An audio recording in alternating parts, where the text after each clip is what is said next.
Very dramatic. Very dramatic. Wow. Very dramatic. I'm just back from Sicily, and that's what you see as you drive through Sicily tunnels all night. And that's what I did. I went to Scotland and Sicily and Palermo and all over, and we'll tell those tales in a minute. I want to get Larry Elder on right now. We've had some technical glitches. As always, my crack team that, smokes crack, I guess. Mickey Mouse organization. Larry, how are you? I am well. Did I ever tell you that I spent my junior year in college in Italy, in Rome? No. Roma for 4 settimane. Well, I don't know what you just said, but I think it was a curse word in Italian. That's right. My wife is from Italy, and it was great to hear her speak Italian. And the same thing happens to me when I'm in Japan. She goes on and on and on and on and on and on and on, and they go on, and they can't. And their hands, as you know, and they're directing. And she goes on, and they go on and on. And what? Come on, what is it? They like your hat.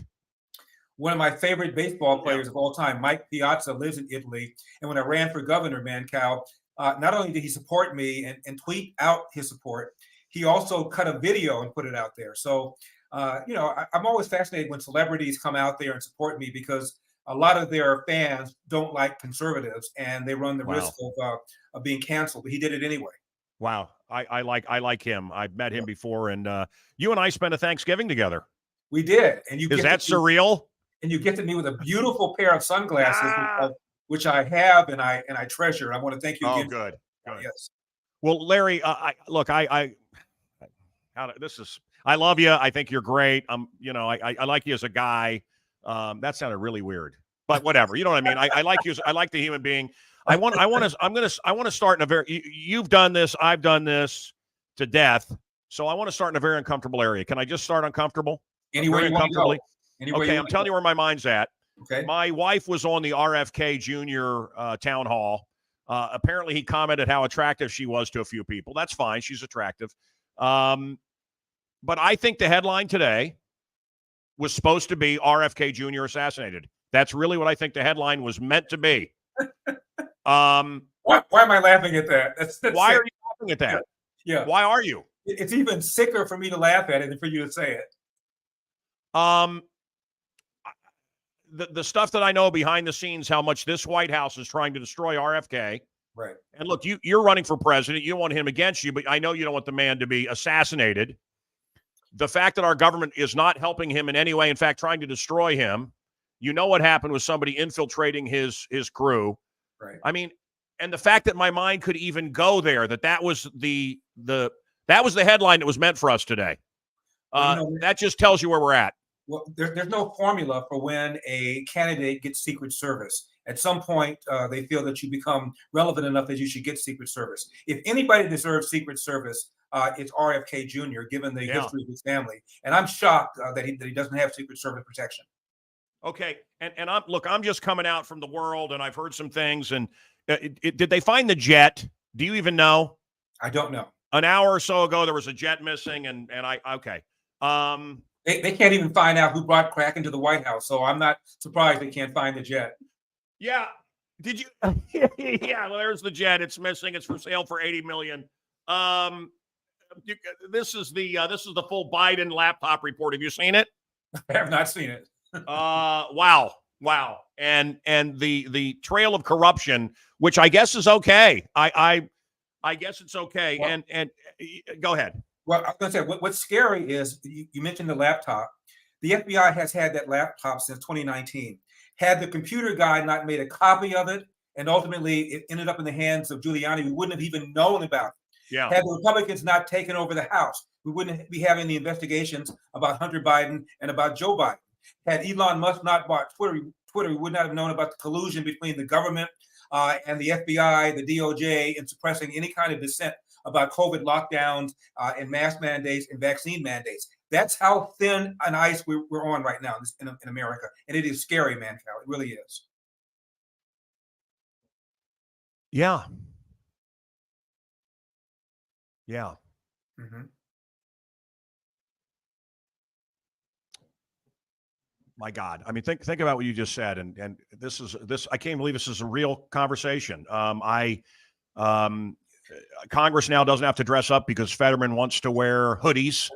I don't even know if it's the same Fetterman. He looks very different all of a sudden. you know that I had the #1 show in Oakland, San Francisco, and San Jose. Right. I lived in San Francisco from 90 to 94. I found it just spectacularly beautiful. I was harassed 10 times just going to the grocery store for money and aggressive panhandling, which was new to me being from Suicide Falls, Missouri, my nearest neighbor, half mile away. Scary. So that was weird, and that was a long time ago. And now when I go back, the smell of human feces is everywhere. Shatner put me up. Our mutual friend Mike Horn, I'm sure you've met Shatner in your travels. I have. And Shatner and this whole what was it? Unexplained. They put me up downtown near Philippe's, where they invented the French dip. Wow, I was excited, and I was scared to death. And I'm from, I've been in Chicago for 30 years. Again, the human feces smell, the trash everywhere, the fright of it, and they say, well, and the stores. I mean, all those stores Right. are all that I used to shop at. They're all gone. Well, that's because people are shopping on Amazon. No, it's because of the violence in California. But no straws. No straws. You can go to the bathroom on the street, but no straws. No plastic straws. The fact that you didn't win, is that another? How didn't you win? Is it just another case, Larry, of the fix is in? And Well, I just can't believe anybody would vote for what's going on. Here's the deal. In California, kids have been indoctrinated for at least 2 generations that there's nothing worse than a Republican. People leaving California, okay. Homelessness, okay. Schools near the bottom, okay. Cost of living, outrageous. Average price of a home costs 175% above the national average. But hey, at least Gavin Newsom is not a Republican.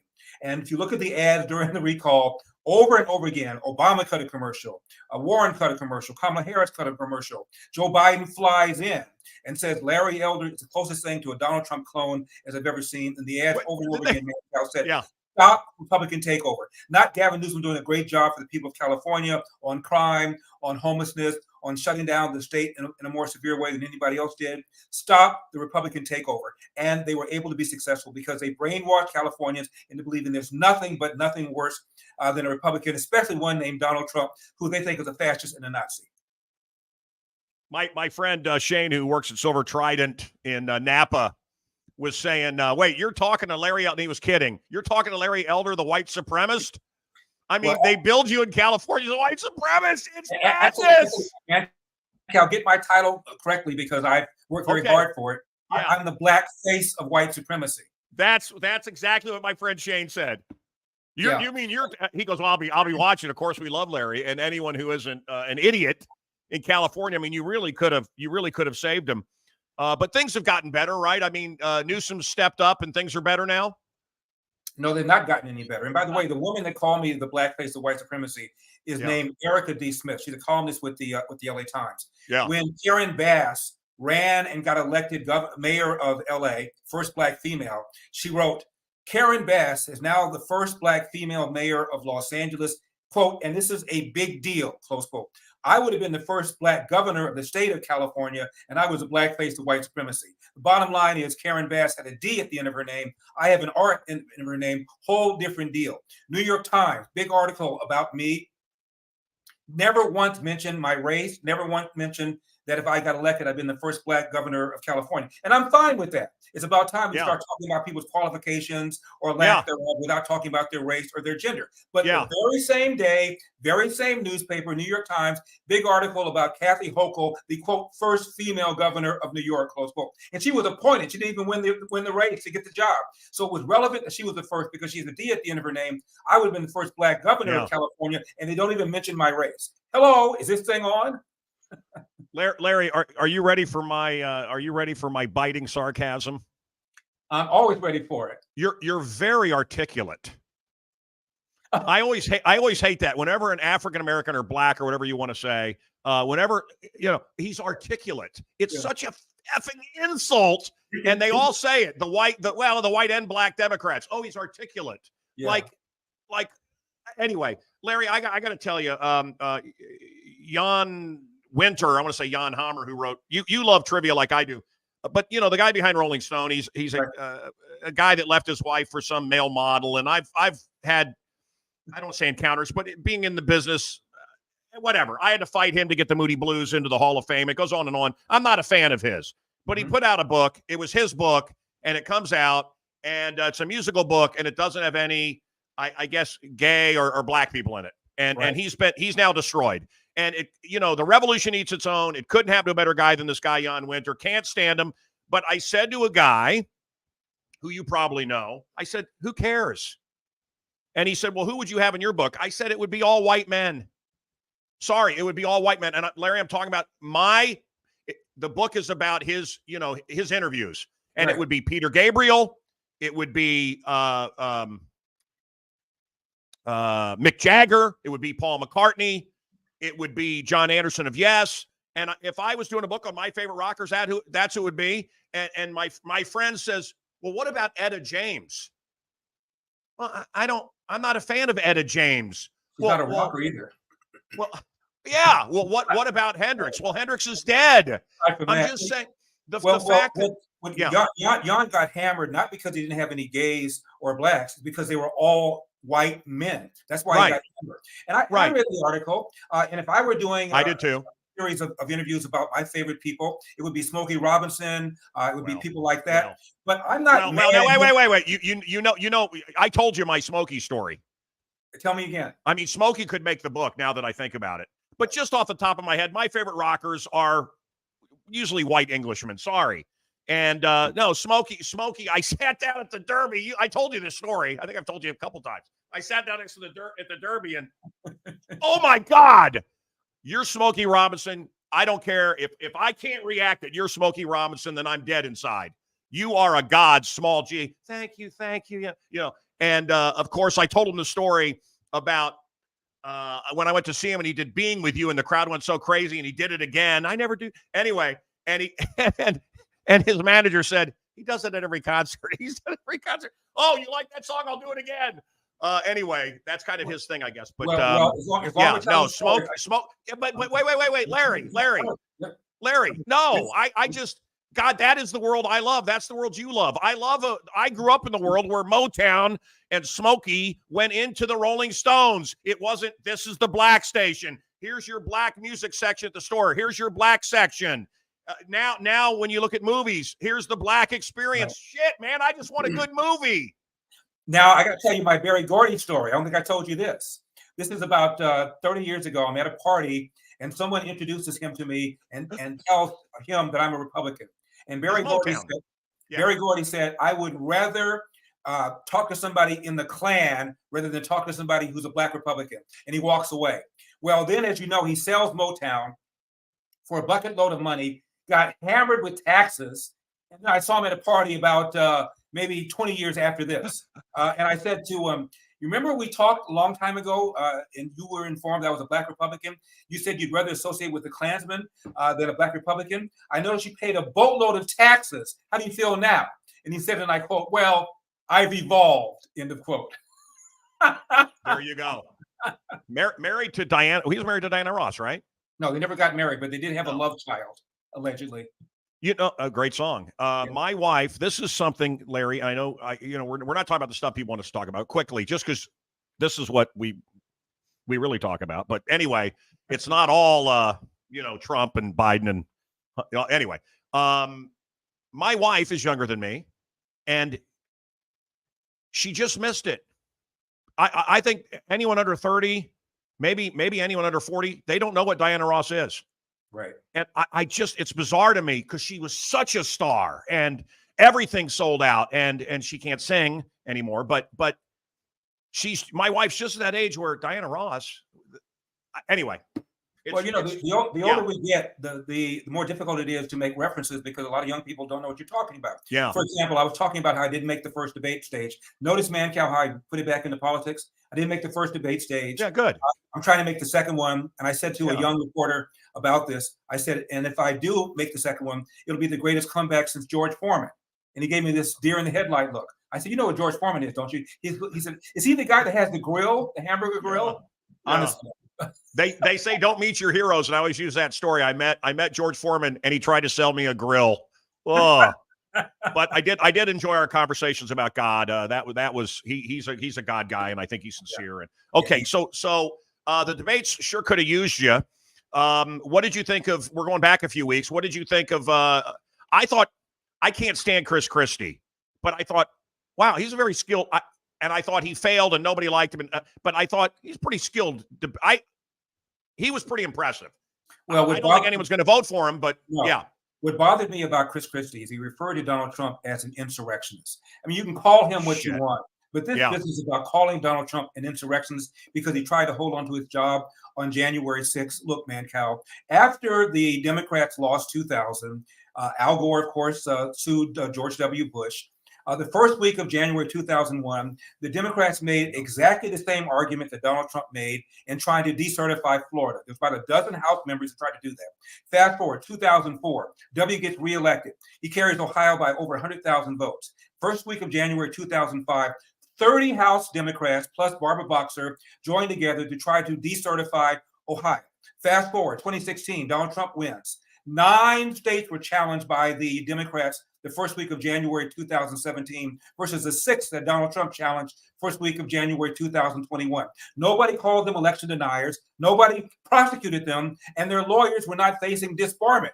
The double standard ought to be obvious even to Chris Christie. Today, Trump is saying he's got information about Pelosi, and they had. I mean, we've heard. I've known this. You've heard this for years as well, probably at this point. But they told everybody to stand down. Oh yeah, I talked to Cash Patel, and he's one of the staffers, I believe, in the Secretary of Defense. And he was there when Donald Trump offered thousands of guards personnel to Nancy Pelosi, and Nancy Pelosi did not want it. They had intel that there was going to be trouble, and she took absolutely no steps whatsoever to do it. They wanted this to happen. They wanted this to happen. Larry, I had 2 people. One of them doesn't want me to mention. The other one's Roger Stone. And I just happened, it was by chance, and I was fed up and done with everything and had turned off all the media. And anyway, long story, I'm going to tell it quick. And it basically, before anything happened, Stone said, some people came to my hotel room. They said they were Secret Service. I know Secret Service. I've been around Trump. These were not Secret Service. They wanted me, Trump went to the Capitol, and he immediately got on a plane and left. And another big radio host that you knew I'm talking about, I just happened to have the same conversation. Well, brother, they're trying to set us up. And people knew it was a setup. Stone knew, and another big name, I can't tell you who it is. Mm-hmm. They knew. They got out of town, thank God, because they wanted them in jail so bad. This whole, so do you think it was well, look, obviously something happened. My friend Jack Franks, who's been on the show, a local Democratic politician, I mean, I almost wanted to just punch him in the face. He said, yeah, they should all be in jail. And they should be in jail for 20 to 30 years. Anyone that was there. And I said, well, what about the Antifa people? What about the BLMers that I saw, defecating in stores and burning and beating people based on their skin color and all that? Oh, that's apples and oranges. You're talking about freedom fighters versus these people that are treasonous? During those 4 days in D.C. was something called Stop the Steal. There were well over 1 million people. A handful of idiots stormed the Capitol, and those that committed crimes should be prosecuted to the fullest extent of the law. But Donald Trump said, I want you to peacefully and patriotically make your voices heard. What part of peacefully and patriotically don't they understand? And regarding our feeling that 2020 was stolen, let me tell you something. Jay Johnson, Obama's DHS secretary, testified under oath about 2016 and said the Russians tried mightily, but they failed to change a single vote tally, not one. Yet there's a poll that shows 2/3, 66% of Democrats believe the Russians changed vote tallies, even though Obama's DHS secretary testified under oath, they didn't change a single one. Also, he said, I have no idea whether or not the Russian interference, and there was interference, altered the outcome of the election, altered public opinion. There was a big, long study done by NYU, and they said that the effect on public opinion based on the Russian interference was so small as to be barely measurable. Yet 78% of Democrats, according to Gallup, believe the Russian interference altered the outcome of the election, altered public opinion. In other words, a greater percentage of Democrats believe 2016 was stolen than we feel that way about 2020. But nobody calls them election deniers. The double standard, again, just slaps you in the face. I have friends that are close with Trump. He's always been very nice to me on a friendly level, and my radio show as well. But people close to him, and they say, nah, he lost. He lost, and he lost big time. People were fed up and they were sick of him, and I don't see it. I don't see, Look, I say he lost the lawsuits, but I have no problem with him filing the lawsuit. Hillary filed a lawsuit when she lost, joined the lawsuit that Jill Stein filed, and filed a separate motion to have the recount done by hand. Look, when I say shenanigans or rigged is the word I preferred, that 51 former Intel officials signed this letter claiming the laptop was Russian disinformation. That was BS. Mark Zuckerberg spent $416.5 million of his own money on Democrat election officials to get out the Democrat turnout to the detriment of Donald Trump. The 2.5-year collusion thing, using COVID to change rules in Michigan, in Pennsylvania, and in Wisconsin. Add it all up, and it was unfair, rigged. Use your favorite word. But I have no problem with Donald Trump fighting. And one more thing. During the 2020 election, Hillary Clinton told Joe Biden, quote, "Do not concede under any circumstances if it's a close election," close quote. 30 to 40,000 votes in 3 or 4 different states, and you and I are having a different conversation. It was a very close election. All Donald Trump did was follow Hillary Clinton's advice, was not to concede under any circumstances without trying everything that he could legally, which is what he did. Should Hillary be in jail? We've heard about Huma's laptop or the husband's laptop. I heard some pretty sick stuff. Should she be in jail? Based on the standards we're seeing right now, she should be. And remember, when Donald Trump ran in 2016, lock her up at his rallies, he got in and he said, "I'm not going to do anything to her," because he felt that it would look that he was being vindictive and he wanted the country to heal. Nobody gave him any credit for that, but he could have gone after her and chose not to. I wish he would have. Larry, you're going for the debate. You're in the second debate, okay? I'm trying. I understand. What, and you're going to have people help you. You're going to have coaches, and you're going to prep. What is your? You're going to love this stupid question. What is your weakness? Look, my weakness is getting on the debate stage. Remember, no. But come on. What? Like, I know what I don't want to talk about. What do you not want to talk about? Honestly, there isn't anything that's off the table. Ask me about my sex life. Ask me about whether or not I've used drugs. Well, now we're talking, Larry. I don't care. Bring it. I got nothing to hide. I've been a public figure for almost 40 years. I've talked about everything. I listen to you every single morning on the way in Chicago, man. I listen to you every single morning, and then went and did my whatever you called it. Okay, so look, News Nation had the UFO hearings. Our government basically came out and said the UFOs are real. We have space aliens. The government's also come out and basically said, the CIA, and I think they don't give Lyndon enough credit, but pretty much killed JFK. And yet here we are, and everybody's smiling and walking around America, and nothing's changed. UFOs are real. JFK was killed by our own government. This is from our government. I mean, if we're to believe them, I live in bizarro world, and we're talking about, Trump. You've been to Chicago. Our streets are like the surface of the moon. They're making it impossible to drive all over America. I think it's because they want to shut down our cars, and they want the 15-minute cities. That's a theory I have, because there's work zones everywhere with nobody working, and they just have made it so ugly to drive. But where am I going with this, Larry? I don't know. I don't know where you're going with it, but it's entertaining. Look, I have no idea about the assassination of JFK. All I know is I was a very good friend with one of the lawyers who worked on the Warren Commission, and his argument is that while there were some stones we didn't overturn, in his opinion, lone assassin Lee Harvey Oswald, he may have had some minor assistance, but no, that's his theory. I don't know regarding UFOs. Given how expansive the universe is, you can't even conceive of the size of it. I find it very difficult to believe we are the only ones. So I've never felt that way. Even when I was a kid, I feel that we can't be the only one. So that's how I feel about that. But do I believe in UFOs? I have no idea.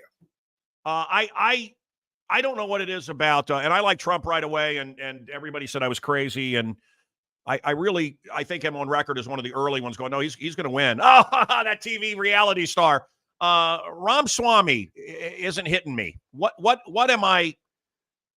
He's saying everything I like, Larry, but what is it about? What am I missing? Is there just an underlying meanness that my soul's not reacting with? Well, I've seen him many times in Iowa, many times in New Hampshire. We've been on the same stage, giving speeches a bunch of times. I heard his stump speech. I just have a problem with somebody who during the debate says, I'm the only one, quote, who's not bought and paid for it, close quote. Really, Tim Scott's bought and paid for it. Nikki Haley's bought and paid for it. You're the only one who's not bought and paid for it. That seemed to be just a tad arrogant. Yeah. Also, there's a reason why you can't be president unless you're 35 years old. He's 37 years old. That to me is an insufficient amount of life experience to run the whole country. But that's just my own reaction regarding some of the stuff that he says. Some of the stuff he says I like a great deal. Much of it has been borrowed from other people. For example, I'm the only one, Mancow, who's been talking about the epidemic of fatherlessness. The only one. Yeah. I've seen Vivek talk about this, that, and the other. Never once have I heard him say anything about the epidemic of fatherlessness. Guess who brought up, quote, the epidemic of fatherlessness in Milwaukee on August 23rd? Vivek did. I wasn't there. He clearly got it from me, and I'm fine with at least talking about it, but it would have been kind of nice if he had thrown me a bone and said, my good friend Larry O has been mentioning this, the only one talking about this. So that's kind of my thought about him. But look. Boy, the white liberals really did a number on the family, didn't they, my friend? Tell me about it. And you go into 70% of Black kids are now entering the world without a father in the home, married to the mother, up from 25% back in 1965 when Lyndon Johnson launched the so-called war on poverty. Since then, we've incentivized women to marry the government, incentivized men to abandon their financial and moral responsibility. And the numbers are clear.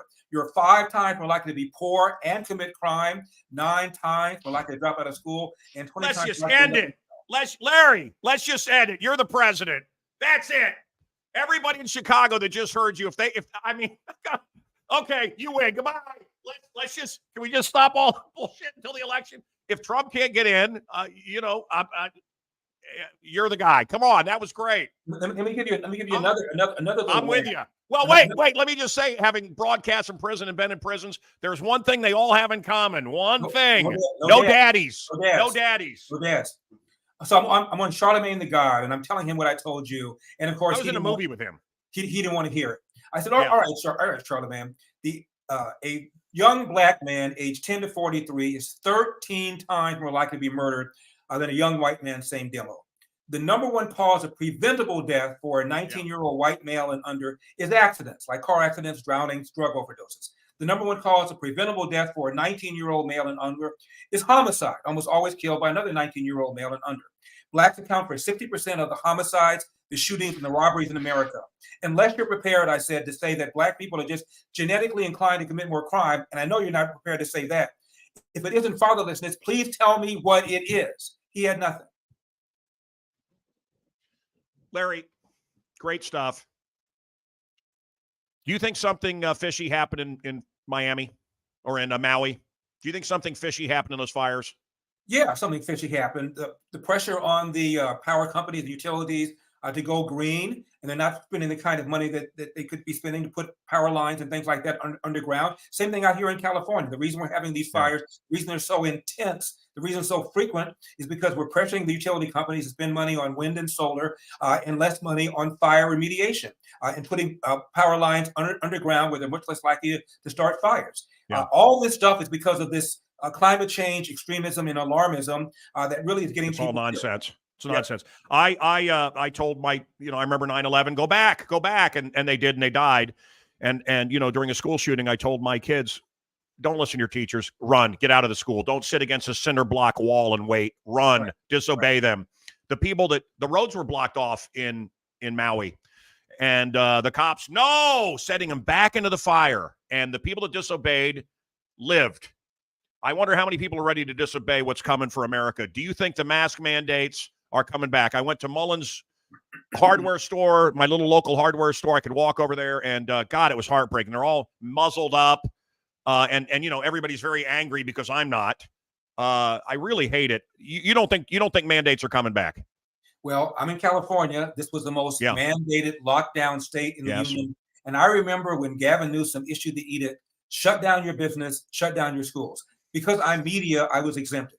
I get in my car, Mancow. I'm telling you, I thought maybe 25 to 30% of the people would comply. The rest of them would say, screw you. The jails aren't big enough to throw us all back in jail, so we're not going to be doing this. I was shocked. You could put a bowling ball down a thoroughfare in LA and not hit anybody because everybody complied like lemmings. I was absolutely shocked. Do I believe they're coming back? This is California. It would not surprise me.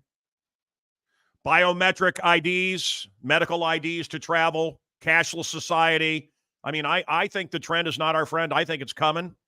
I pray that people start listening to guys like you. Well, Larry, Mancow, that's why I've written a book called "As Goes California: My Mission." Hold it up. Would you go upstairs and get one? Oh, hey, Larry. She'll get it. I don't want to brag, but have you ever heard of a town called Wilmette on the north side of Chicago? I have. I am the cover boy this month. Ah! I want to see you in a Speedo, though. Right. Dreams can come true. Larry, so the book is called As Goes California, My Mission to Rescue the Golden State and Save the Nation, about all these policies in California that are causing people to leave the state for the very first time in 170 years. The average price of a home in California, 175% above the national average because of the marriage between the environmental extremists and the Democrats. Schools are near the bottom. We've got a massive homeless problem. Here's the book. Yeah. Is that right? There you go. There's a giant head. Okay. Yes, a giant head. Who is in the forefront? Who's holding the head? Well, this was just a fan and supporter the night all right. of the election. In the hotel where we were, he just runs through holding up this big head of Larry. Larry, did you lose fair and square? Look, in California, we are outnumbered, meaning Republicans 3-1. They don't even need to cheat. They cheat when it's close. In Wisconsin, in Pennsylvania, in Michigan, and the word cheat is in quotes. Change rules and regulations because it's close. In California, you don't need to do that. We've got a so-called jungle primary, so the top two finishers go against each other. The top two finishers are often two Democrats going against each other. We have endless election. It goes for weeks and weeks and weeks, not just one day. This ballot harvesting, which is all legal. So they don't need to cheat in California in order to win. A Republican has not won statewide in California in over 20 years. And men have run, Hispanics have run, Asians have run on the Republican side, and they've all lost. Okay. You can be John the Baptist, Mother Teresa, and Moses, and run as Republican statewide in California, and you will lose by double digits. You are all of those things to me, Larry. Well, thank you. Thank you. What? Just walking around LA, what's your favorite celebrity encounter? Robert Duvall. He's great. He's one of my favorite actors. Oh, I have a story. Go ahead, though. Quick story. So I see him in a restaurant, and the rule is, as you know, you don't go up to a celebrity and go, "Are you Robert Duvall?" So he's sitting at a booth with about 4 or 5 guys. And I walked by and he yells, "Larry Elder." I was shocked. I went over. I said, "You know who I am?" He said, "I listen to your show all the time." I said, "You gave a line, and I'm going to give you the movie. You tell me what line it was." Okay. I love when you do this, Larry. This is why I liked your radio show. Yeah, go. "Just one time, I like to shoot me an educated man."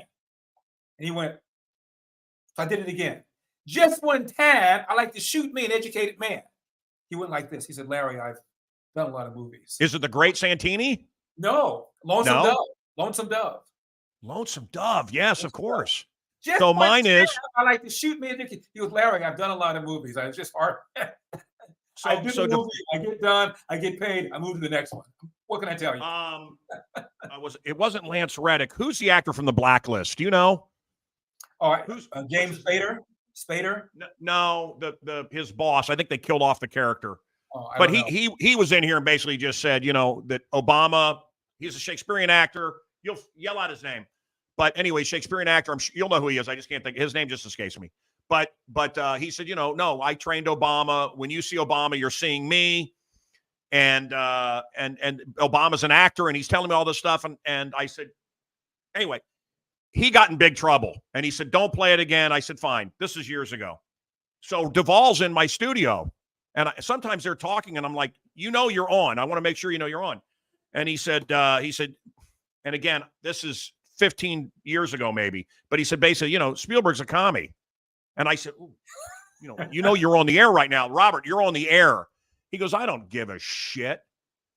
He goes, "You know who Spielberg spent Christmas with? Castro." Harry Lennox was the actor I'm thinking of that said he taught Obama how to be Obama. Harry Lennox. Do you know that actor? I don't. Great actor. Look him up. Anyway, one of the finest Shakespearean actors alive. Anyway, I know he goes, Lennox Lewis. Does that count? Yeah. Annie Lennox? Anyway, Duvall's like, hey, he goes, "Spielberg's hanging out with Castro." I don't need to work for him. That's a man. Robert Duvall, man. Tom Hagen from the Godfather movies. Greatest Godfather movies. Can I give you Al Pacino Yeah. story? I got an Al Pacino story. Yeah, come on. I'm at the Four Seasons. I'm with a girlfriend I just now met, and I'm going to the bathroom, and a guy is in a corner with his head like this, which is what movie stars do when they don't want to be noticed, and of course it makes you notice him even more. So he's washing his hands, and I said, "When are you going to finish Stigmata?" If you know anything about Al Pacino, he's been working on a movie called Stigmata for decades. He'll do a little bit of it, put it aside. He's now looked too old, so he reshoots it. Inside joke, if you know him, he's been doing this movie forever. He's never going to finish it. It's called Stigmata. I said, "When are you going to finish Stigmata?" He looks up, he goes, "Larry Elder." Same thing. I said, "You know who I am?" I said, "You're Al Effing Pacino. You know, I listen to your show all the time." I said, "Al, I got a girlfriend out there. Would you mind going over to the table?" He goes, "Don't worry about it. I'll take care of it. You just go out." So I go back, sit down. And Al Pacino comes out, walks up to me, goes, "Larry, what's up? What are you doing? What's going on?" I said, "Al, would you mind not bothering me? I'm talking to the young lady over here." That's the Sinatra story. That's the Rickle Sinatra gag. I love that. That's where I stole it. I stole it from them. So I went, I love it. Can you please not bother me? I'm really busy right now. And he walks away. He starts laughing. It was great. Mine was, and I don't care and I don't like her, but mine was Oprah. I said, "Oprah." She goes, "Mancow." And I was like, how does Oprah know who the hell I am? But anyway, okay. So what we're going to end with? We're going to end with this.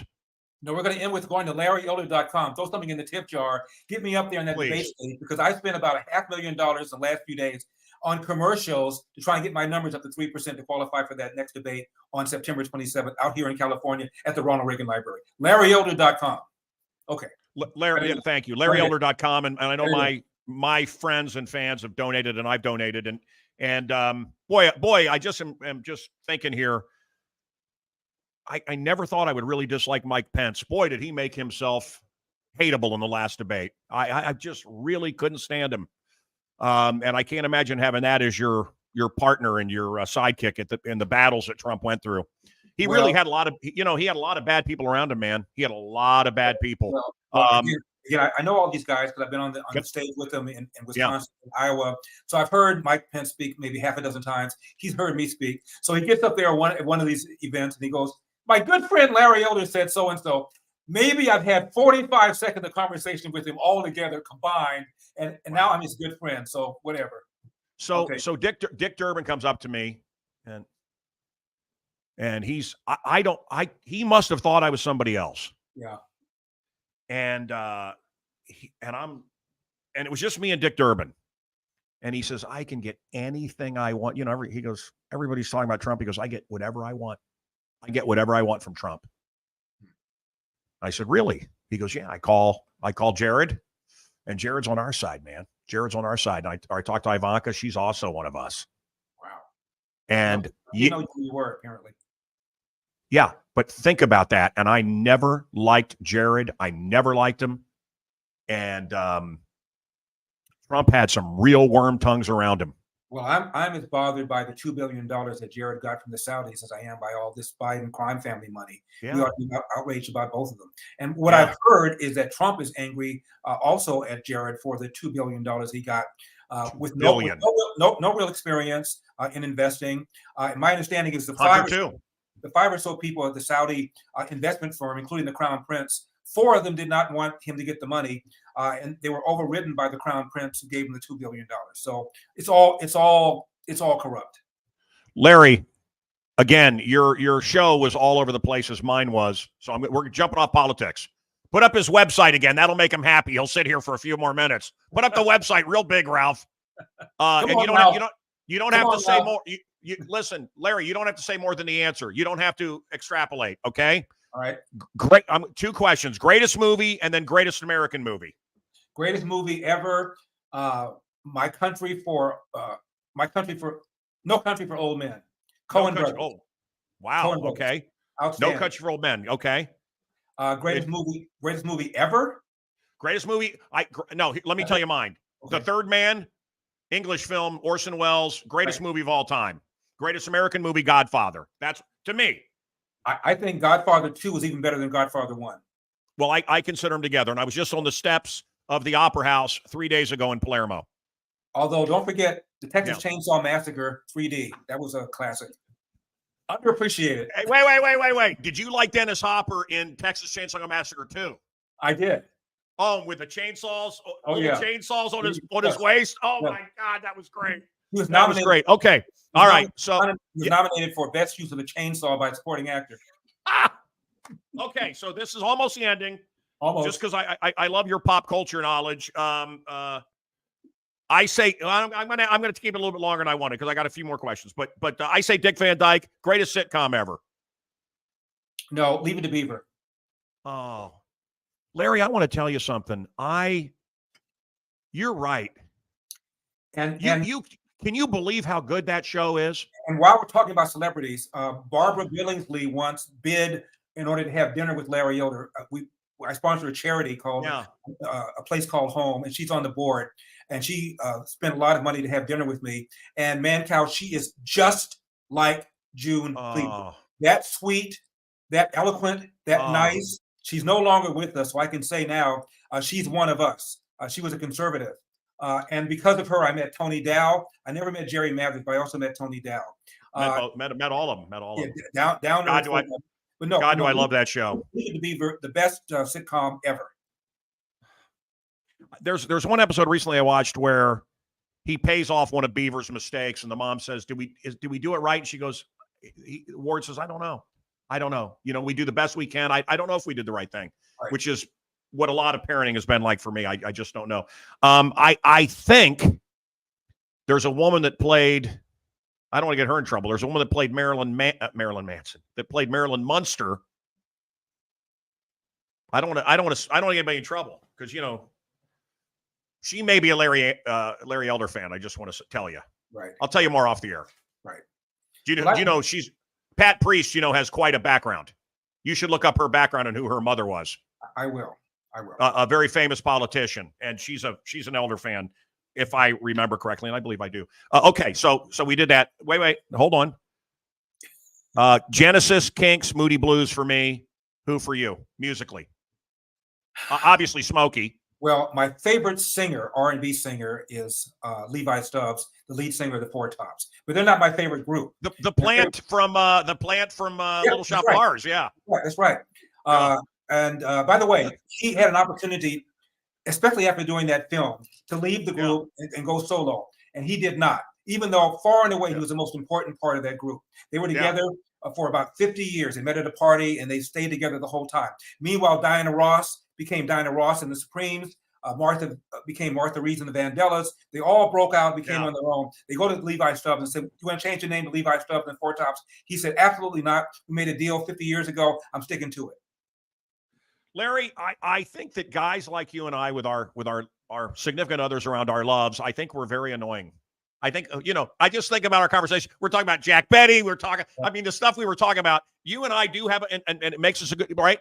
It makes us good radio hosts. It makes us good hosts because we know a little bit about everything, and we jump around. And this is an insane conversation. You're not going to have a conversation like this with Sean Hannity, but then again, you're also not going to go to sleep while you're talking to Mancow. So every third day, my girlfriend says, and I quote, "I'm going to effing kill you," close quote. So I'm not quite sure.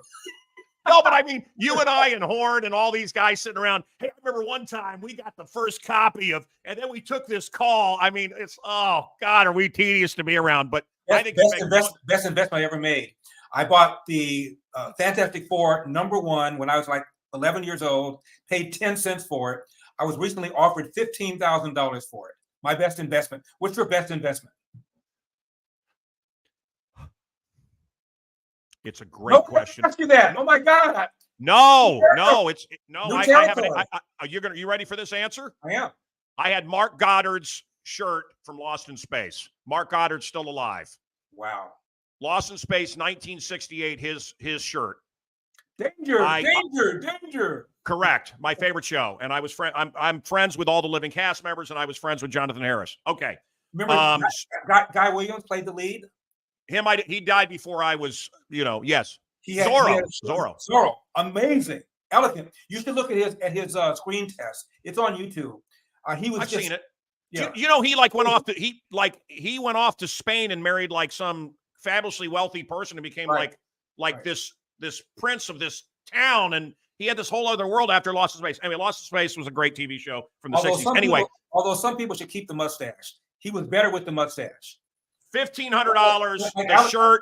like Alex Trebek, he lost the mustache. Never, Jet Ready was never the same. You can't have Weird Al Yankovic without the mustache. You got to have the mustache. Gotta Okay, have the so $1,500.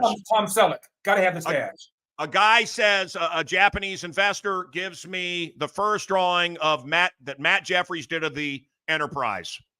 Okay. Wow. This is collateral. He comes to me, he says, I lost your shirt. Somebody stole it or something. I don't know. Can I have my painting back? I said, no. No, I'm sorry. Yeah. So at the time, Profiles in History, Joe Maddalena, I had it looked at. He said $70,000. Right. This was 1994. There is not a Star Trek book that doesn't have this picture. Understand, it was the first time that they drew the USS Enterprise. I don't know if you're a Star Trek fan. And they said, okay, this is it. Build this. And I have it. That was my pretty good. 1,500 to 70,000. Almost as good as 10 cents into 17 grand or whatever you said. I was never a big Star Trek fan. The TV show I thought was kind of they ruined it. It's gone to woke shit, brother. My brothers loved it. Kind of bored me. I was never a big Star Trek guy. So Iron Man, Thor, all of these things, of course, they've had to destroy. Spider-Man, Daredevil. Yeah, man. Did you like Famous Monsters? The X-Men. Oh yeah. Did you like Famous Monsters of Filmland? Oh yes. Werewolf. No. I mean, there was the great magazine, FM. Don't know that. That doesn't matter. We're just rambling now. Lon Chaney Jr. What was his real name? Boris Karloff. The best. I love all that stuff. Those Universal movies. And I'll tell you. Anyway, I love. Are you with the same woman that we had Thanksgiving with? Unfortunately, yes. She's not yet. She tried to get me to the side, but I wouldn't leave. She's right here. Please. Say hello to Mancow. Please say hello. Please say hello. Come over here. Come over here. No, you don't do that to a woman. All right. You don't do that to a woman. She wasn't prepared to come on. Do it anyway. There's 15 people could see her right now. Okay. Yeah. Put up the website again, and we'll say goodbye to Larry. Larry, you're the best. When I'm in LA, we're gonna hang. Okay, put it up and say hi to Horny for me. Say hi to Big Horny and his lovely daughter. Put up the website. Ralph, come on. Come on, Ralph. Ralph. He's on strike. He's writer's strike. We'll just say it again. Wait, Larry Elder. He's doing something. LarryElder.com. LarryElder.com. Come on. Certainly you got $1 worth of entertainment out of this. Give him something. We love you, Larry, our next president. All right. Goodbye. Hit it, Ralph. Hit something so I can riff here a little bit.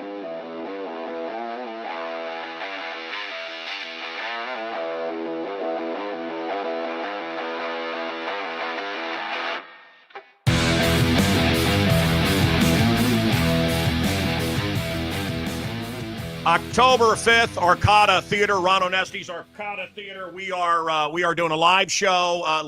We're doing a live show. I'm a small part of it. It's a salute to Kevin Matthews, who's had some issues, some physical issues, but we're going to look at his wonderful career and our radio battles, and I'm going to make an appearance. I'd love to see you, and I'm also going to have some old Rock 103.5 shirts that I'm going to sell. I've got a few of them.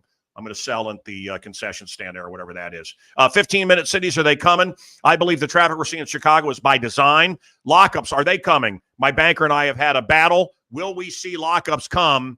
I think so. I don't think there's any question about it. What do you think? The wolf, the sheep, and the sheepdog. I am a sheepdog. And there was a very powerful, sinister individual who claimed to be a godly individual who wanted me to hire a hitman. And I went to a police department here locally and made a report. And I talked to a lawyer yesterday about it. The day before yesterday. And yesterday, she had a stigmata. I don't know what it means.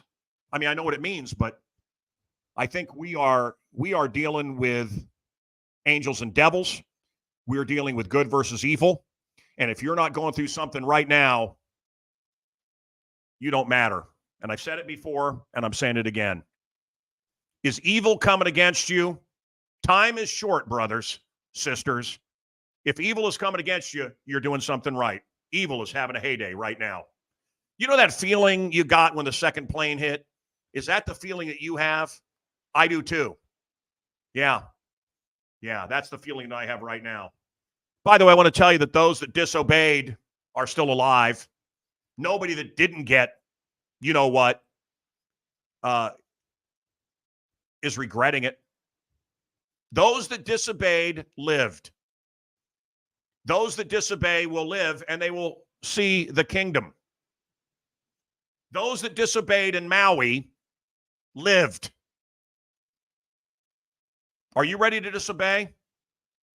I couldn't believe when I went over to Mullins Hardware over here, my little hardware store, right out of Andy Griffith, and all masked up. Oh, man, I'm so sorry they're making you do the stupid mask thing again. I want to wear the mask. The programming, you know that it doesn't work. It's a paper mask. You know that it doesn't work. I mean, you know that, right? Well, you've read that, right? The mask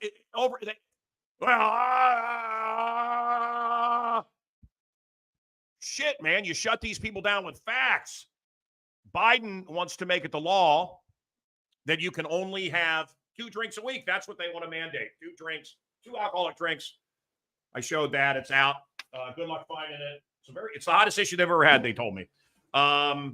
This is me on the set of Little Nicky with Adam Sandler. Somebody sent me this. I got it at a garage sale. I didn't have a copy of this. This is my book on tape on CD. This is my friend Brooks, who didn't listen to me and did something I believe now that is killing him. Love this guy, and we're praying for him and praying for his lovely wife. This is Choky Chicken. This is Punchy Trump. Okay, we covered everything tonight, have we? And by the way, this show is not my idea. I am in witness protection. Oh, are you wrapping it up? Are you ready to wrap it up? Don't you have a video? Land of the Free, by the way, is now Land of the Free only if you've been illegally. Yes, Ralph, put something up. We had little videos and stuff. Yes, what? Are we out of time? To visit all the great opera houses of the world. Yes, this is the 3rd biggest in Europe. I'm here in Palermo. Lots of great singings happen there. I'm a Wagner fan, but Verdi, Puccini, all heard here. Okay. That's also the opera house where Michael Corleone, his daughter died, if you remember in the Godfather series. So Lions, wake up and join with me. I should have asked Larry about the Chinese biolab now open in California. Imagine that. The Nordstroms and other stores are closing. They say, well, people are shopping at Amazon. It's not the monsters that are beating the shit out of people and stealing. That has nothing to do with it. Speaking of monsters, our commie monster, Brandon Johnson, is blaming the car companies for cars being stolen. And do you know that he wants to nationalize or stateize or whatever you would call it? He wants the government to do all of the grocery stores now. Have you heard that shit? Do you remember growing up the stories? If you're old enough to remember the stories about China and Russia and state-run stores, and you just hope this week they'll have a food you like. He wants the government to take over the food. Brandon Johnson. Yeah. And of course, the shooting at Sox Park, and they're saying, well, we're going to Nashville. Nashville saying, yeah, we don't really want you. You know, we don't really want you. I just my picture just fell off. It's okay. Next week, we're going to have on Adam the Magician. Adam the Magician wants to talk about how he believes the earth is flat. And the only thing that these flat earthers have to fear is sphere itself. Sphere, it's... Yeah. The latest variety is called, the latest variation of is called BS 24/7. Hope you're part of it.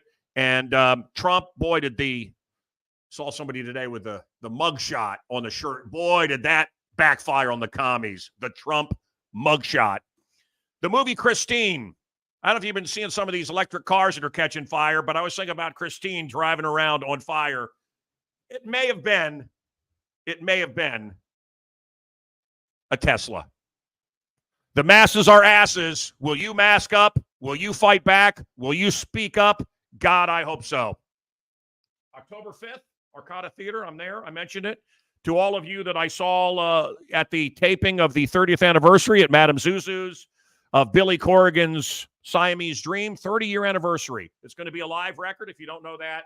And it was nice to be there. And Billy and Jimmy and James and all the rest, as always, they killed it. Met a Rush fan, and I said, I bet I know a Rush song that you don't know. Not a chance. Not a chance. I'm the biggest Rush fan. This was in Scotland, by the way. Heavy brogue accent I won't try to do. I was at Criterion Pub having a cry pie. And I did that. Okay, how about the Rush song Take Off? Honey, you know. Now, they are Scottish people. They're obsessed with Rush, but they're in Scotland. Take Off. Do you know it? The Rush, Geddy Lee song, Take Off. You hose heads, you hosers, pull the string. End of show. See you next week. Mancow here in Palermo in the statue garden of the constipated. Every statue here is of people that were severely constipated back when such things were a mystery.